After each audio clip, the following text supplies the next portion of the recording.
সকাল সকাল উঠে অফিসের কাজটা সেরে নিয়ে চাটা একটু খেয়ে চলে গেছিলাম রান্নাঘরে।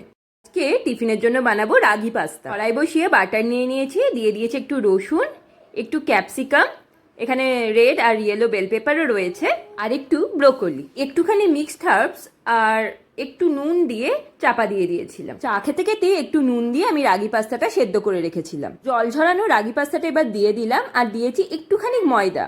খুব ভালো করে মিশিয়ে নিয়ে দিয়ে দিয়েছি একটু ঘন হয়ে যাওয়া দুধ। একদম হালকা আছে, মিনিট 5 চাপা দিয়ে রান্না করার পরেই বেশ ঘন হয়ে গেছে।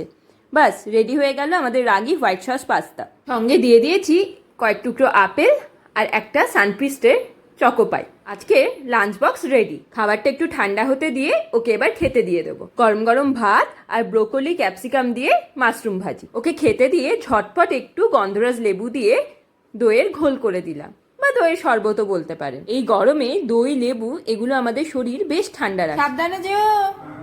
আজকে অনেক দিন পরে সকাল সকাল ছাদে গেছিলাম। কাকেশ্বরও চলে এসেছে। আজকের মতো আসি, টাটা।